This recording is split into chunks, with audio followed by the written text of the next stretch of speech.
Now on KOAM News, a fire breaks out at a Missouri Avenue home. And love was in the air in Yates Center today. Shoppers stopped by the second annual Valentine's Day pop-up market to browse local vendors. And neighbors are speaking out ahead of an upcoming vote in one Kansas City against their dangerous dog ordinance. The 4 states' most watched news starts now. This is KOAM News. I'm Blake Gully. Just after noon Sunday, crews were called to a house fire in the 600th block of Missouri Avenue. Asbury Fire Rescue, Jasper County deputies, and Met's ambulance responded along with mutual aid from Carl Junction and Tri-City Ornogo Fire Department. Smoke and flames were visible from Missouri 171 with a large smoke plume seen from miles away. The family was at church during the time, so no one was injured, though the home is in a total loss. The family has set up a GoFundMe account. You can find those details on our website, KOAMnewsnow.com. The second annual Valentine's Day pop-up market wrapped up today in Yates Center. Shoppers browsed 13 local vendors and grabbed treats from a food truck at the Aberney Room. It was a chance to shop local and find the perfect Valentine's Day gift all in one place. The community response has been outrageous. Everybody's really excited about it. We have so many people come through and support the community. This weekend, the Joplin Expo hosted the home show. As the weather was warm, it gave the community a chance to get out and explore what's new for their homes. The event brings together local contractors, builders, and service providers, offering homeowners a look at current projects and practical ideas. Next weekend, the expo will host the Metro Wedding Show. For those details, visit our website, KOAMnewsnow.com. Meteorologist Donald O'Keefe joins us with the first look at weather. Yeah, today turned out to be a pretty nice day, and we're going to see those nice conditions continue into tomorrow. Taking a look at our current conditions for our region for Joplin, 52 degrees, clear skies, south winds about 3 miles an hour, so not too bad of an evening. I'm pretty sure you're home watching the Super Bowl right now. For our almanac, we got up to 69 degrees for our high today. The average is 48, so that means we're about 21 degrees above average for this time of year in February. Tonight, we're going to cool down a bit, get down to about 40 degrees, mostly clear, but we're going to see nice calm winds as we get into the evening. Let's take a look through tomorrow as well. So clear skies through tonight. As we get into Monday morning, a bit cool, like I said, upper 30s, low 40s for the region, but we're going to see nice sunny skies by Monday afternoon. Temperatures are going to be in the low 70s for us. So we're going to see a nice warm start to the week. We're going to have above average temperatures all week long, but we are going to see some rain chances coming, and I'll have those details coming up. With a major vote approaching, community members gathered to hear arguments on both sides of a long-standing animal ordinance, asking questions and sharing their personal experiences that could shape how voters decide the issue later this month. I haven't went on a walk by myself in my own neighborhood since I was 15 years old. People on both sides of this issue coming out to share their perspective and ask questions ahead of the upcoming vote. Will there be anyone going around patrolling for dangerous dogs in general, as dangerous dogs are dangerous to all? On the panel hearing questions, former City Commissioner Alan Jilka sharing this image as the reason for why the ordinance was put in place back in 2004. We had no choice but to pass a ban because public sentiment was overwhelmingly in favor of it. Organizers say the goal of the forum is education, not persuasion, by allowing speakers on both sides of the issue to explain their positions. People who attended the event say they believe education is the most important when making a decision. I think it's really important to get a well-rounded perspective on the issue from all sides, whether you're against it or for it. We really need to have the best information so that we can make a decision that is logical and practical for our community. This is going to affect their lives for the next 10 years at least. So they need to be heard. Again, once the issue is decided, it cannot be revisited again until 2036. The special election is set for February 24th, with mail-in ballots being mailed directly to registered voters. This weekend, the Joplin Public Library hosted its annual Black History Fair, bringing the community together to honor Black history in Joplin. The event featured speakers from several organizations, including the George Washington Carver National Monument and the Joplin chapter of the NAACP, highlighting past, present, and future contributions of the African American community. Tracy Palmer Robertson, whose sister is a featured artist, believes this is an opportunity for all to learn. A lot of kids, even adults, aren't aware of some of the activities that go on, people who made history or making history. You know, you can look on the internet and you can see a lot of that stuff, but just to come here and you have just a little bit of all of that, you can gather that information, you know, and get little tidbits, and you might learn something new that you didn't know. Black History Month for the NAACP is very, very monumental in terms of educating, informing, and making sure that the people never forget from whence they came. We want to make sure that they know the struggles that people have gone through in this country to make it to what it is today. The exhibit runs through March 5th, when a reception will be held with the artists attending.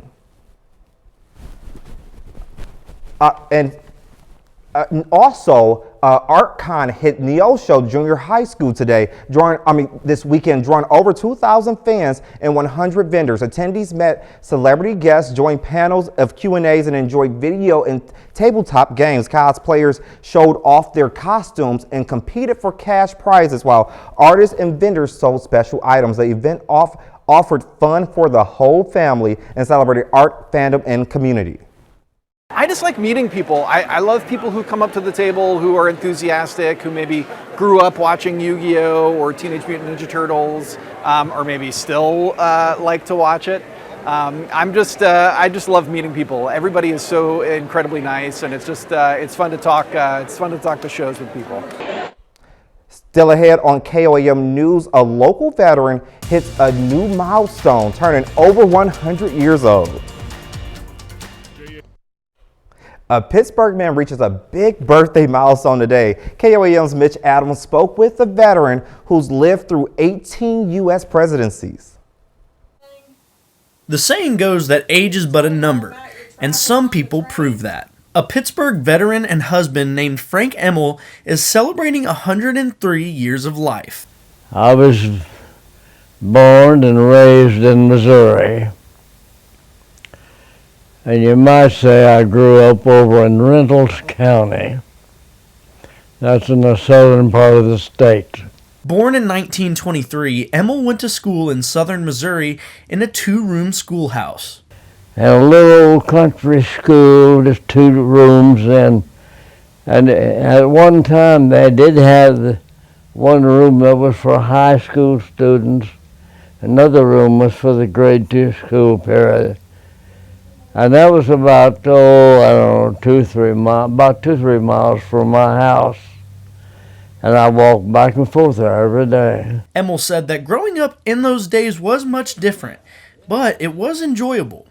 But I look back on my childhood and I really love it. Many times with age comes wisdom, and Frank is not short of wisdom, sharing plenty about living a long and fulfilling life. We may change the route a little bit once in a while. But do good to your neighbors, be good to all people. And I guess if we could do good for something or somebody every day of life, that would help. In Pittsburgh, Mitch Adams, KOAM News. A new study in the Lancet Psychiatry finds people with depression may have a higher risk of dementia later in life. Researchers tracked more than 5,800 adults for 25 years, and about 10% developed dementia. The strongest links were tied to symptoms like anxiety, trouble concentrating, and emotional withdrawal. Experts say depression does not cause dementia, but the findings highlight midlife as an important time to focus on mental health, sleep, and social connection. A new study published in Nature Medicine finds how well a cancer treatment works may depend on the time of day the medicine is given. Researchers studied more than 200 people with the same type of lung cancer and gave them identical immune therapies, but at different times. Patients treated before 3 p.m. lived nearly a year longer on average and had about 5 more months before their cancer spread. Scientists say they don't know why timing makes a difference and more research is needed. Donald is next with a complete look at the forecast. And later, after one of the owners in the Colorado funeral home case is sentenced to decades in prison, families of victims say the ruling brings some closure. Here's your Skywatch weather forecast from the trusted Roper Kia Weather Center. Today turned out to be a pretty nice day, and we're going to see those nice conditions into tomorrow as well. Take a look at our Skywatch storm tracker. We do have a bit of a low pressure moving through. We can see a nice warm front ahead of it. That's causing some nice warm air behind it. That's what we're going to see tomorrow as well, bringing in nice sunny conditions. Let's take a look at our regional temperatures across the United States. So we're having a decent influx of warm air. That's going to continue as well for tomorrow. So like I said, we're well above average for this time of year. We got up to 69 degrees today. The average is 48 degrees. That means we're 21 degrees above average for today. Our current conditions out there right now, not too bad. 52 degrees, clear skies, winds out of the southwest about 3 miles an hour, so a very comfortable evening for us tonight. We are going to get down to about 40 degrees. That's overnight. It's going to be a little bit on the cooler side, mostly clear, but the winds are going to be a bit calmer. Let's take a look at through the next couple of days. So tonight, clear skies. As we get into tomorrow morning, we're going to, like I said, be on the cooler side, upper 30s, low 40s, but staying clear. As we get into Monday afternoon, nice and sunny temperatures about the low to mid 70s across the region.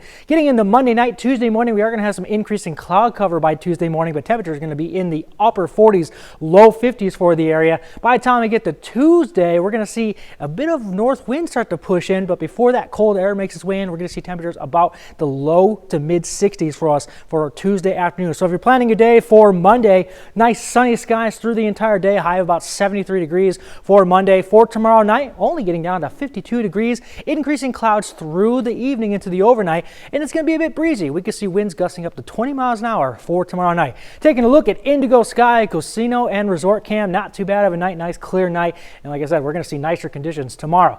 All right, let's take a look at our upper level flow over the next week, see what's coming. So we are in a bit of a high pressure besides that little surface low that I was talking about, but we're going to stay pretty nice and dry. This is for Monday. There's a bit of a weaker low that's going to be making its way in. That'll cool things down by about midweek, but that's going to shoot down to the south and that's going to dissipate. Now we're watching another system by Thursday out to the west. That's going to start making its way into our area Friday into Saturday, increasing rain chances for us on Friday and Saturday as well. That's going to push off to the east as well, and this is by Sunday. We're going to get that nicer conditions back by the following Sunday. Let's take a closer look. This is Monday. Temperatures in the low to mid 70s, nice and sunny. Tuesday, we're going to see temperatures about, like I said, the upper 50s, lower 60s. That cold air is going to start making its way in Tuesday, cooling things down a bit. By Wednesday, about the mid 50s, not too bad for midweek. As we get into Thursday, we rebound a bit back to the mid 60s. There is going to be some rain to the north, but that should stay north of us. But then that rain starts to move in Friday morning, so it might be a little bit of a wetter drive for your commute on Friday. That pushes off. Temperatures about the mid 50s for us on Friday. Saturday staying about the mid 50s as well, but then as we get into Sunday of next week, temperatures look to rebound back to the mid 60s. Taking a look at our 7 to 10 day here, we're going to see temperatures in the low 70s for Monday. Nice and sunny, cooling off a bit by Tuesday and Wednesday. Rebounding a bit by Thursday back into the 60s. Might even see some rain chances by Thursday night and Friday. But like I said, 73 degrees on Monday. Exactly. And the four-state community, including myself, we're all energized for 73 tomorrow. Oh, yeah. Thanks, Donald. Coming up, Milwaukee police hit pause on facial recognition technology after public backlash sparking debate over safety, privacy, and how officers should use this controversial tool. More than 2 years after nearly 200 bodies were found improperly stored at a Colorado funeral home, one of the owners has been sentenced to 40 years in prison. Families say the sentencing brings some closure, but the process has been long and emotional. Over 2 years after nearly 200 bodies were found improperly stored in a southern Colorado funeral home, co-owner John Halford was sentenced 40 years in state prison. Christina Page, who says her son was among the people whose remains were found in the Return to Nature funeral home in 2023, says while she's okay with today's sentence, she wanted to see more. In December, a judge accepted plea deals for both John and co-owner Carrie Halford on their state charges. John Halford could have received up to 50 years in prison. We still have almost 1,200 victims who have to somehow come to terms that all of the suffering and all of the pain that we've gone through is worth 12 and a half days apiece. Halford also spoke in court today saying he regrets his actions, adding that he is deeply sorry. In a statement sent to 11 News by his son, Halford said, quote, "I genuinely apologize to all the victims and the community. In no way whatsoever was this planned or anything I ever wanted to happen. However, I take full responsibility for my role in what took place." And while one of the owners of Return to Nature is now sentenced, Page says it's been hard to heal because of how long this process has taken. His apology today is the first time that he has acknowledged his harm, so it was very meaningful to me. Automaker Stellantis is reporting major financial losses tied to electric vehicles, and the owner of Jeep and Chrysler are now scaling back EV production. It's a trend seen across several automakers, many of which invested heavily in electric vehicles when strict environmental rules were introduced under the Biden administration, and those were later rolled back by the Trump administration, and EV tax credits have expired, a move analysts say has slowed the electric vehicle sales. Up next, Tesla turns wild and western as black cowboys and cowgirls take the arena, keeping tradition alive and inspiring the next generation of riders. The Oklahoma Invitational Black Rodeo brings in competitors from all over the country and offers more than just competitive energy. To honor the start of Black History Month, cowboys and cowgirls from across the United States are taking center stage in Tulsa. The dust is flying in Tulsa as black cowboys and cowgirls from across the country come to compete and to be seen. Just keeping the culture alive, bringing some black cowboys and black cowgirls from all over the United States to compete in this rodeo. For many competitors, the rodeo is more than a sport, it's an identity. I'm a school teacher in my career, but right after being a school teacher and teaching emerging generations, I come right into the rodeo world and I'm right at home. From bull riding to barrel racing, the rodeo highlights tradition while inspiring a new generation. Being a cowboy, it's not in your color or your race. It's really in your heart and your spirit and your soul. For some young competitors, the arena already feels like home. I've been bear racing for about 8 years. This year's event features classic rodeo events plus fan favorites like Pony Express racing. It's wild and western. It's NASCAR on horses. Organizers say Tulsa was a natural stop for the tour. It's one of them things that, rodeo here in Oklahoma is so saturated that, everybody loves it. And beyond the competition, organizers hope families leave with something deeper. We want these little kids to say, hey, you know what? There's cowboys out there, black cowboys that, look just like me, that, that's what I want to be. It's a chance to see history come alive, cheer a little louder, and maybe watch a future cowboy or cowgirl discover where they belong. A case of mistaken identity is causing headaches for a Kansas City restaurant after online backlash aimed at a similarly named business hundreds of miles away led to negative reviews, harassing calls, and safety concerns for staff. When bad news or false news circulates, us being the fake news there, it's just really damaging. Words travel far and wide. Last night, we received a 1-star review. Derek and Grace Carlson, who own Boulevard Tavern in the Crossroads, have received plenty of words in 24 hours. And then we received another and another and another and another. Critical reviews online. And then the comments and reviews started involving ICE. People are confusing the Carlson's business for one in Minnesota's Twin Cities, more than 400 miles away. We started getting phone calls today, some, harassing ones. We're worried about the safety of our team. I'm sorry, sir. I think you have the wrong you have the wrong location. A business by the same name is gaining traction on social media for appearing to remove a conservative influencer who stands for ICE. We're Boulevard Tavern, Kansas City. Grace is concerned about the safety of her team. It's just concerning, you know. It's scary. And the damage people's words could inflict on her family's business. Those words, they do affect us. We want to provide a safe work environment for everyone. We want to provide a safe space for all of our guests. She says everyone has a right to their opinion. It's important to stand up for what you believe in. There's appropriate ways to do so. However, she hopes her words set the record straight. We're really just here for our guests and for the people to, maybe you had a bad day, come in and we'll make it better. 30 more minutes of news, weather, and sports coming your way. Coming up, Milwaukee police hit pause on facial recognition technology after public backlash. We'll have that story and more coming up. You're watching the 4 states' most watched news. Milwaukee police are putting facial recognition technology on hold after growing public concern as activists warn about potential bias and wrongful arrests, while law enforcement leaders argue the tool could help solve violent crimes. Backlash Thursday to Milwaukee Police's proposal to purchase facial recognition technology. We also know this technology is flawed and biased. It has led to wrongful arrests across the country. MPD has used neighboring departments' FRT in the past to solve Milwaukee crimes. But Friday, 12 News obtained an internal police memo announcing a department-wide pause on FRT, saying, quote, "We understand the public concern, particularly in light of national circumstances. Despite our belief that this is useful technology to assist in generating leads for apprehending violent criminals, we recognize that the public trust is far more valuable."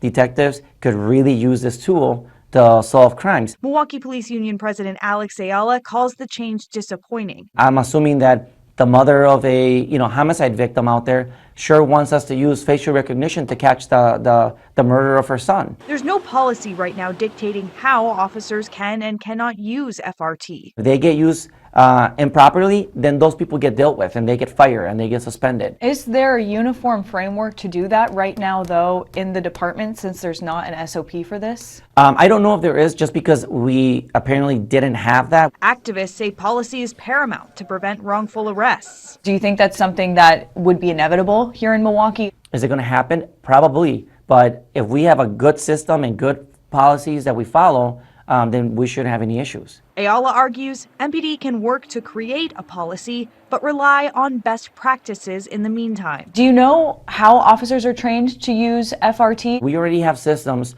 with people's information that we access that you have to make a log of when you go in and when you come out. So this is no different. The top lawyer for immigration and customs enforcement in Minnesota has retired. A spokesperson for the Department of Homeland Security confirms Chief Counsel Jim Stoley stepped down after 31 years of service. His exit comes as immigration cases continue to flood Minnesota courts following a surge in enforcement under the Trump administration.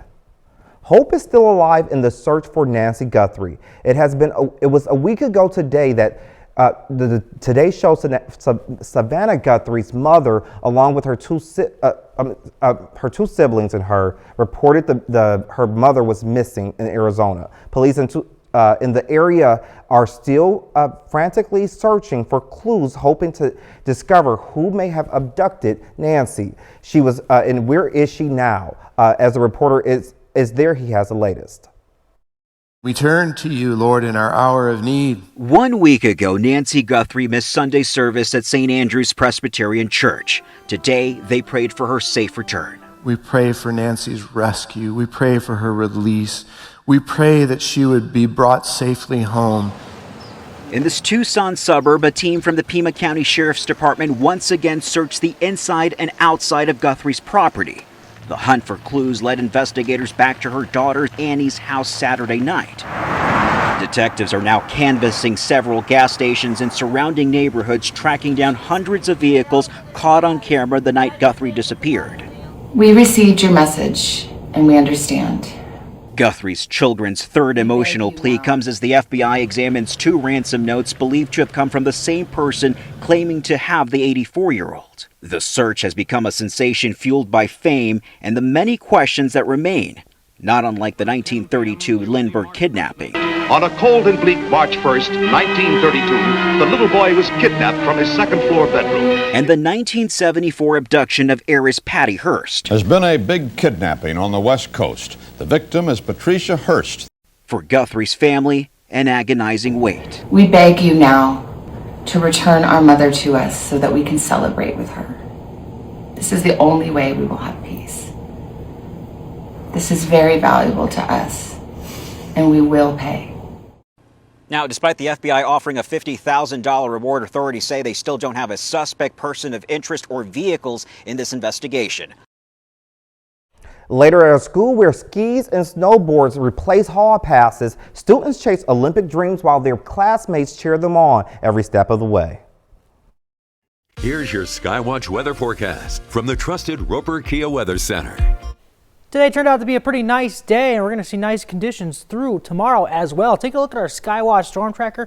We have a bit of a weak low pressure system, but it does have a nice warm front that pushed through the area. And we also have some drier air behind it that's coming in from the southwest. It's going to be warming things up for us tomorrow. Taking a look at our regional temperatures, there is that nice influx of nice warmer air from the southwest. Like I said, we're going to see nice conditions into tomorrow. For today, though, like I said, it was a great end to the weekend. We got the high of 69 degrees. Low average is about 48 degrees. That means we're 21 degrees above average, and we're going to be even warmer for tomorrow. Current conditions right now, 52 degrees, nice clear skies, winds out of the southwest about 3 miles an hour, so a very nice, comfortable evening. It is going to be a bit cooler, though, for tonight into tomorrow morning. We're going to see temperatures drop down to about 40 degrees. We're going to see mostly clear skies, but winds are going to be on the calmer side. All right, let me take you through the next couple of days. So this is tonight into tomorrow morning. Clear skies as we get up Monday morning by about 7 a.m. Temperatures about the upper 30s, low 40s. Nice clear conditions, and then by Monday afternoon we're going to see nice and clear temperatures in the low to mid 70s for us Monday afternoon. As we get into Monday night, Tuesday morning, we're going to have some increasing cloud cover, but Tuesday morning temperatures are going to be in the upper 40s and lower 50s. By the time we get to Tuesday afternoon, staying partly cloudy to mostly cloudy, but temperatures are going to be back about the low to mid 60s by Tuesday afternoon. So if you're planning your day for Monday, nice sunny skies, high of about 73 degrees, so a great start to the work week. Tomorrow night only dropping down to 52 degrees, even though we're going to have some increasing clouds. It's going to kind of act like a blanket, keeping that warm air below it. So 52 degrees is pretty comfortable, and it's going to be a bit breezy tomorrow night. We can see wind gusts about 20 miles an hour. Taking a look outside at the Indigo Sky Casino and Resort Camp, like I said, not too bad, nice and clear conditions for tonight. All right, let's take a look at our upper level flow for the next week. So like I said, we had a bit of that low pressure, but it's bringing in nice influx of winds from the southwest. This is for Monday. As we get into Monday, we're going to start cooling off a bit. As we get into Tuesday, we're going to see still dry conditions. We're watching a little bit of a system start to push in Wednesday. This we're going to see those temperatures cool off a bit by Wednesday, but by Thursday of this upcoming week, we're going to rebound back to the 60s. There's another system pushing in from the west that could be bringing in rain chances to our area Friday into Saturday. So let's take a closer look at that. This is tomorrow, Monday. Temperatures in the low to mid 70s, nice and clear. By the time we get to Tuesday, a little bit on the cloudier side, temperatures are going to be about the upper 50s and lower 60s for us on Tuesday. The same thing is going to be said for Wednesday as well, about the mid to upper 50s. By the time we get to Thursday of this upcoming week, temperatures about the mid 60s. There's going to be some rain to the north, and that's actually going to make its way into the area by Friday morning. So it might be a wet and rainy commute for you on Friday morning, but by the time we get to Friday afternoon, that rain pushes off. Temperatures about the mid 50s, and then pushing into Saturday, temperatures will rebound back into about the, it changed a little bit. Originally it was 60s, but now it's back down to the mid 50s. So we're going to stay still pretty above average over the next 7 days or so. So taking a look at our 7-10 day here, 73 degrees on Monday. That looks excellent. Cooling off a bit Tuesday and Wednesday in the 50s, and then also we're going to see some rain this weekend. Yes, again, I love that we're going to be above average. Thanks, Donald. Still ahead, Pitt State and Missouri Southern have a busy day on the diamond. The Seahawks take on the Patriots in Super Bowl 60. Ben McLeish has those stories and more coming up next in sports. Pitt State and Missouri Southern softball and baseball round out the weekend with the full slate of action on the diamond. Gorilla softball has another dominant outing today, taking care of the Timberwolves 11-2. PSU is now 9-0 on the year, the program's best start since 1979. They can tie the school record with one more win this Friday and break it the same day. Next, the Gorillas head to Branson for the Battle Tournament, where they can set history against Missouri St. Louis and Winona State. And the Lions aren't too far behind. After a second straight doubleheader sweep, Southern moves to 10-1 on the season. The Lions also resume action on Friday. They head to the Cherokee Nation Festival in Oklahoma, where they'll look to continue their dominant start to the season. And Pitt State baseball, following its 19-run Mercy Rule victory yesterday, why not follow it up with a 17-run, 7-inning victory today? It's hard to ask for a better start to the season for the Gorillas, 7-0, outscoring their opponents 106-12. PSU comes home this Friday for the Gorillas' home opener against Maryville. But Southern baseball doesn't have the same result today. The Tigers sweep the Lions at the Henderson State Invitational. So far, MSSU has struggled on the mound, giving up at least 6 or more runs in their 3 losses of the season. They'll look to right their ship this Friday for their home opener against McKendree. Well, folks, it's the day of the biggest game of the year, the Game of Games, an event greater than the World Cup, World Series, and World War II combined. It's time for Super Bowl 60. And the Seattle Seahawks are your Super Bowl 60 champions. Second Super Bowl in franchise history. They get their revenge on the New England Patriots, who took them down in dramatic fashion in Super Bowl 49. This one a little less dramatic.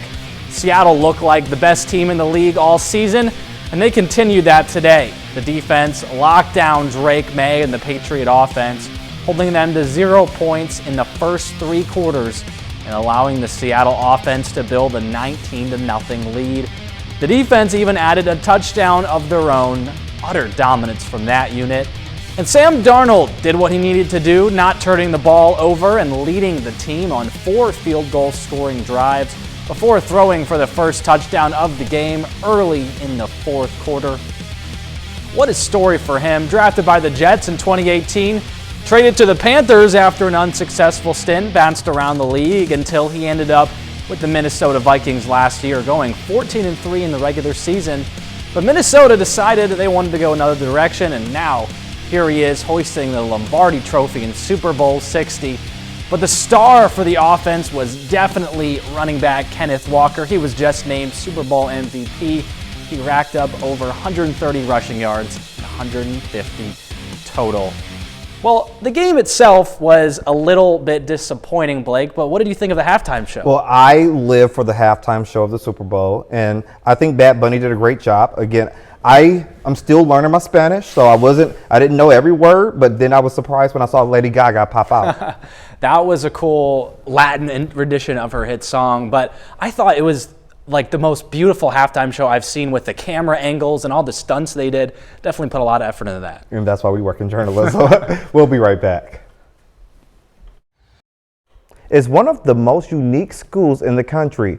The Vail Ski and Snowboard Academy in Colorado trains students in winter sports while also providing an education. Now classmates and teachers are cheering on several students competing in the Winter Olympics in Italy.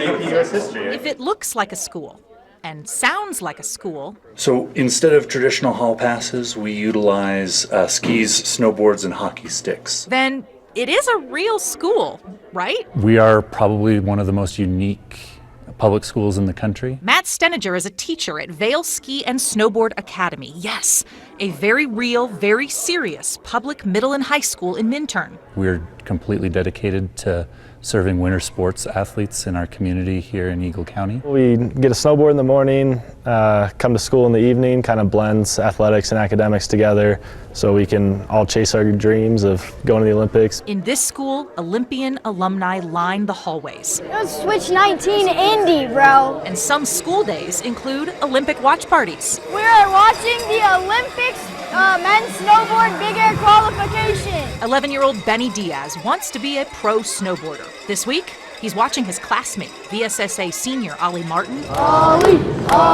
live that dream in Italy. Ollie's like definitely one of the best in the world, so it's pretty cool that like I get to see him at Copper like sometimes, but it's pretty cool. It's like if they can do it, I can do it, right? It's amazing to see a kid I've essentially grown up with be on the world's biggest stage and compete at such a high level. I counted, and with our 5 alumni and 3 current athletes, if VSSA were our own country, we'd have as many athletes as Argentina. Meg Gustafsson hopes to be next. I'm hoping to qualify for the Paralympics this year. Since I'm visually impaired, I ski with my brother in front of me as my guide. So it's incredible to be a brother-sister duo doing that. She'll find out this month if the siblings get their own trip to Italy. And a whole school cheering for them back home. To get to know them as people and then see them achieving incredible things is very powerful. I think the Olympics is potentially once in a lifetime opportunity that they get to experience everything and live it to the fullest. Up next, from horror to heartbreak, the weekend box office saw a few big surprises. Find out which films topped the charts and who's taking home the crown.